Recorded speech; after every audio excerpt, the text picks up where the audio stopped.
অন্ধকার নামলেই কেন যেন চারপাশটা বদলে যায়। পরিচিত ঘরটাও তখন আর আগের মতো থাকে না।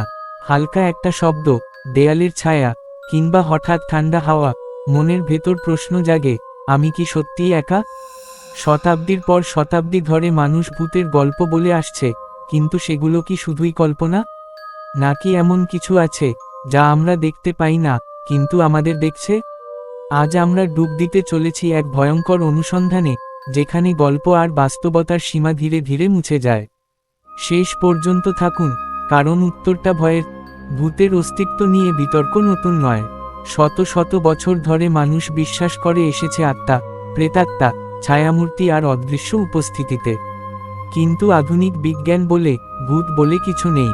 সবই মানুষের ভয়, কল্পনা আর মানসিক বিভ্রম।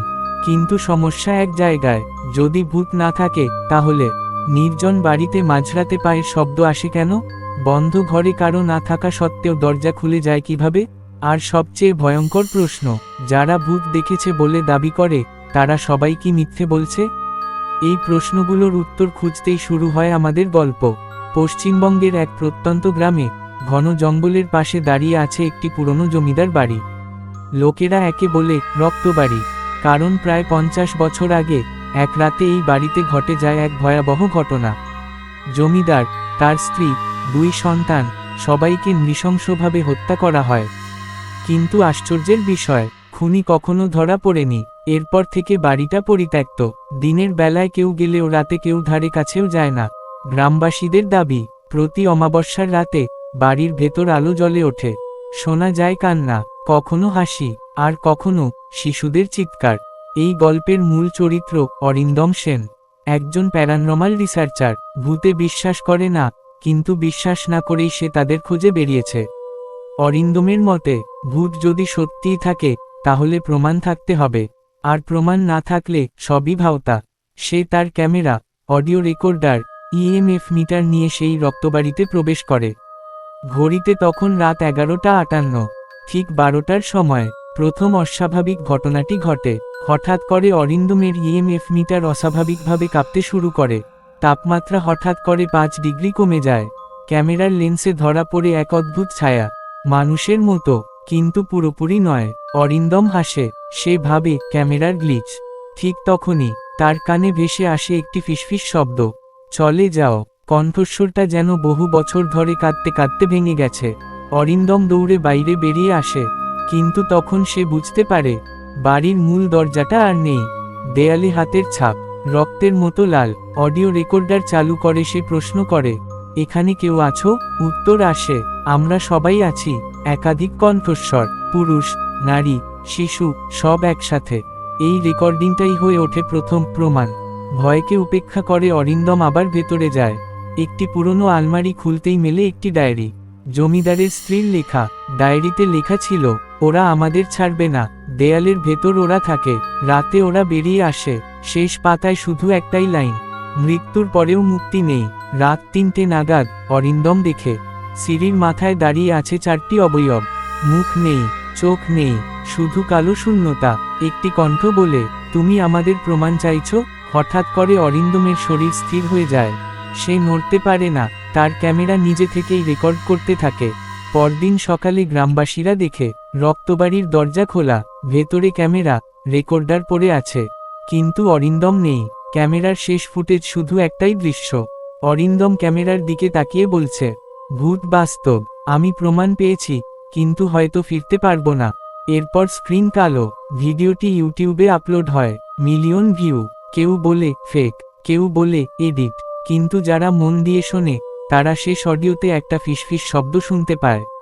তুমিও কি বিশ্বাস করছো? অরিন্দমের নিখোঁজ হওয়ার পর তার ক্যামেরা আর অডিও রেকর্ডার পুলিশ জব্দ করে। প্রথমে সবাই ধরে নেয় এটা একটা সাজানো নাটক, ভিউ পাওয়ার জন্য তৈরি করা কন্টেন্ট। কিন্তু সমস্যা শুরু হয় যখন একজন ফরেনসিক অডিও এক্সপার্ট ভিডিওটা বিশ্লেষণ করতে গিয়ে কিছু অস্বাভাবিক বিষয় লক্ষ্য করে। মানুষের কান স্বাভাবিকভাবে ধরতে পারে না।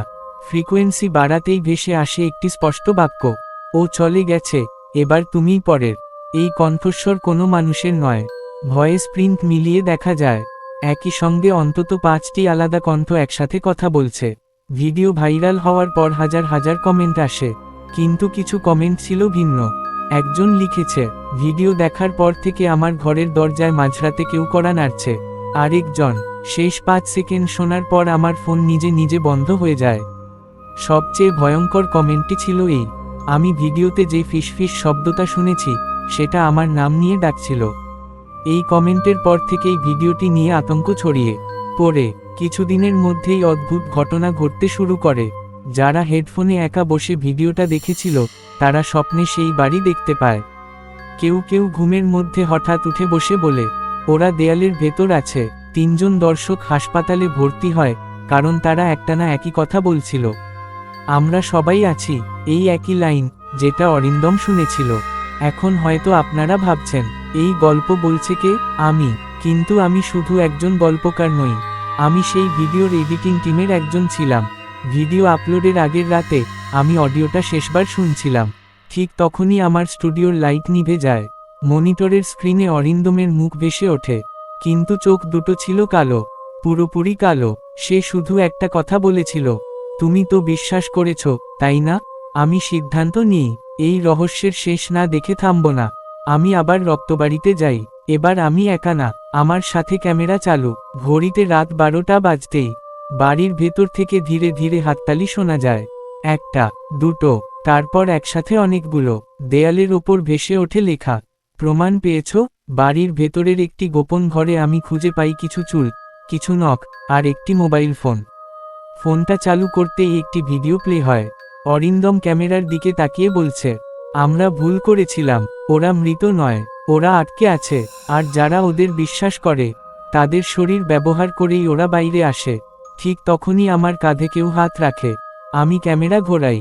আমার পেছনে আমি নিজেই দাঁড়িয়ে আছি, কিন্তু মুখটা আমার নয়। একই কণ্ঠ, একাধিক স্বর একসাথে বলে, এবার প্রমাণ তুমি। ক্যামেরা পড়ে যায়, ভিডিও শেষ হয়। আমি জানি না এই ভিডিওটা এখনো অনলাইনে আছে কিনা, কারণ শেষবার যখন আমি চেক করেছিলাম তখন ভিডিওর টাইটেল বদলে গিয়েছিল। আগে লেখা ছিল, ভূত কি সত্যিই বাস্তব, কিন্তু পরে সেটা নিজে থেকেই বদলে যায়। তুমি তো দেখছো, ডিসক্রিপশন বক্সে কোনো লেখা ছিল না, শুধু টাইম স্ট্যাম্প, রাত 3:17 যে কেউ ভিডিওটা চালু করলে ঠিক 3 মিনিট 17 সেকেন্ডে গিয়ে অদ্ভুত ঘটনা ঘটত। যারা ভিডিওটা পুরোটা দেখেনি তাদের কিছু হয়নি, কিন্তু যারা রাত 3:17 পর্যন্ত দেখেছিল, কারো ঘড়ি প্রতিদিন রাত 3:17 থেমে যেত। কারো ফোনে মাঝরাতে নোটিফিকেশন আসতো, কিন্তু খুললে কিছুই থাকতো না। আর কেউ কেউ স্বপ্নে দেখত তারা রক্তবাড়ির ভেতর দাঁড়িয়ে আছে, দেয়ালগুলো